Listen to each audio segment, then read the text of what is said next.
मधल्या या बातमीनंतर आता जाऊया ठाण्यात। एकनाथ शिंदे विरुद्ध गणेश नाईक हा वाद काही संपायचं नाव घेत नाही। आता निवडणुका सुद्धा संपल्यात, निवडणुकांमध्ये हा वाद रंगला होता, त्यानंतर हा वाद संपेल अशी अपेक्षा होती। खरं तर नाईकांनी तसं विधान करत हा वाद संपल्याचं जाहीरही केलं होतं, पण पुन्हा एकदा नाईकांनी ठाण्यात जाऊन एकनाथ शिंदेंना आव्हान दिलेलं आहे। पक्षाने जर परवानगी दिली तर यांचं नामोनिशाण मिटवून टाकेन असं एकनाथ शिंदेंना उद्देशून गणेश नाईक म्हणालेले आहेत। अर्थात या नाईकांच्या वारंवार होणाऱ्या वक्तव्यानंतर एकनाथ शिंदे यांच्या शिवसेनेतून सुद्धा त्यांना उत्तर देण्यात आलेलं आहे। नाईकांनी जर वारंवार चॅलेंज देण्याचा प्रयत्न केला तर आम्ही सुद्धा स्वस्थ बसणार नाही असं त्यांनी म्हटलेलं आहे। या सगळ्या वादाची सुरुवात खरं तर झाली गेल्या वर्षीपासून, ज्यावेळेला पहिल्यांदा मंत्रिपद मिळाल्यानंतर गणेश नाईक ठाण्यामध्ये गेले होते आणि ठाण्यात त्यांचा सत्कार झाला होता। त्यावेळेला गणेश नाईक असं म्हणाले होते की ठाण्यात ओनली कमळ। नेमकं काय घडतंय ठाण्यात आपण पाहूयात।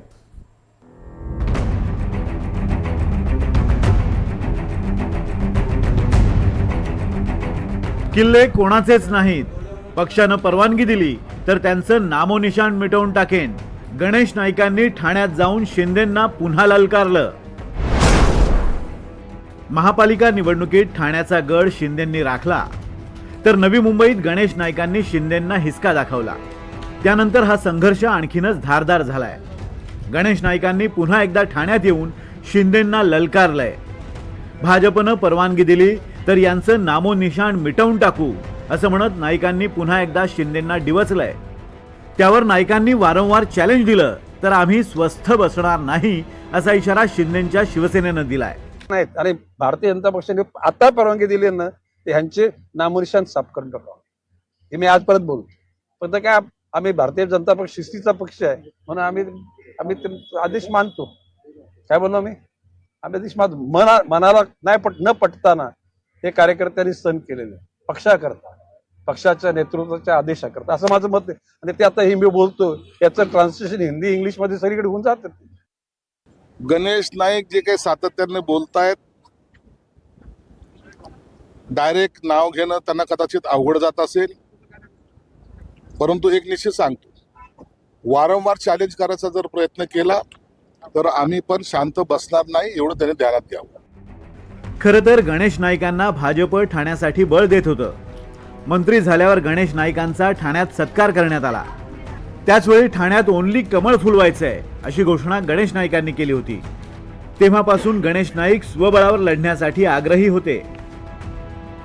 एकेकाली मी स्पष्ट माझ्या भावना व्यक्त केल्या होत्या की ठाणे जिल्ह्यासह MMRD परिसरामध्ये महायुतीच्या सर्व कार्यकर्त्यांना, म्हणजे नेत्या लोकांची खासदारकी असते, नेत्या लोकांची आमदारकी असते, कार्यकर्त्याची महापालिका कार्यकर्त्याची, नगरपालिका कार्यकर्त्याची, तर एकदा त्यांना लढू द्या।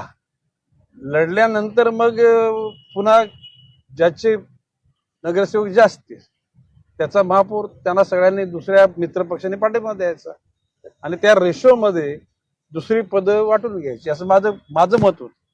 आणि मी माननीय मुख्यमंत्री देवेंद्रजींना पण बोललो होतो, माननीय अध्यक्ष रवींद्र चव्हाणजींना बोललो होतो। त्यांनी हा पण म्हटलं नव्हतं ना पण म्हटलं नव्हतं। भारतीय जनता पक्षाने आता परवानगी दिली ना, ते ह्यांचे नामोनिशाण साफ करून टाकावं हे मी आज परत बोलतो। पण काय आम्ही भारतीय जनता पक्ष शिस्तीचा पक्ष आहे म्हणून आम्ही आदेश मानतो। काय बोललो आम्ही आदेश मानतो। मनाला नाही न पटताना हे कार्यकर्त्यांनी सण केलेले पक्षाकरता, पक्षाच्या नेतृत्वाच्या आदेशाकरता असं माझं मत आहे। आणि ते आता हे मी बोलतो याचं ट्रान्सलेशन हिंदी इंग्लिश मध्ये सगळीकडे होऊन जातं। भाजपच्या गणेश नाईकांनी शिंदेंविरोधात घेतलेल्या भूमिकेला ठाकरेंच्या शिवसेनेनं पाठिंबा दिलाय। मात्र कुणी कितीही वल्गना केल्या तरी एकनाथ शिंदे समर्थ आहेत असा पलटवार शिंदे सेनेनं केलाय। मी गणेश नाईकांच्या भूमिकेशी सहमत आहे। ठाण्याच्या निवडणुकीत सुद्धा साताऱ्यातल्या ड्रगचा पैसा मोठ्या प्रमाणात आला आणि त्या पैशाच्या ताकदीवर आणि दहशतीच्या बळावर ठाण्यामध्ये शिंदे गटानं बहुमत मिळवलं। गणेश नाईक गेले सातत्यानं काही दिवस या विषयावरती भूमिका मांडतायत आणि ती भूमिका अमान्य करता येणार नाही।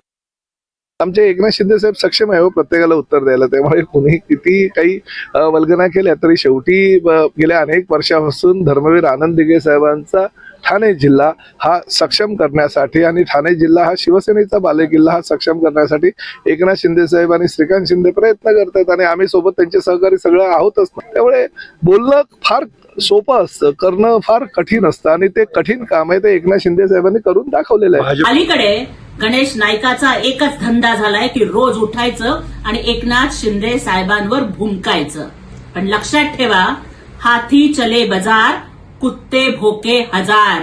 आणि मला भारतीय जनता पक्षाच्या नेत्यांना सुद्धा सांगायचंय की लवकरात लवकर या राजकारणातल्या भटक्या कुत्र्याची राजकीय नसबंदी करा, नाहीतर आम्ही जरी महायुतीत असलो तरी या पिसाळलेल्या कुत्र्याला म्युन्सिपालिटीच्या गाडीत घालून कसा बंदोबस्त करायचा हे लाडक्या बहिणींना चांगलंच माहिती आहे. ठाणे आणि नवी मुंबई पट्ट्यात वर्चस्व राखण्यासाठी गणेश नाईकांनी शिंदेच्या शिवसेनेला पुन्हा थेट इशारा दिलाय. आता पुढचा काळ निवडणुकांच्या दृष्टीनं थंड असणार आहे. त्यामुळे पुढच्या काळात भाजप गणेश नाईकांना कशी ताकद देणार, पक्ष संघटन कसं वाढवणार यावर नाईक आणि शिंदेची पुढची टशन ठरणार आहे. Bureau report, NDTV Marathi, Mumbai.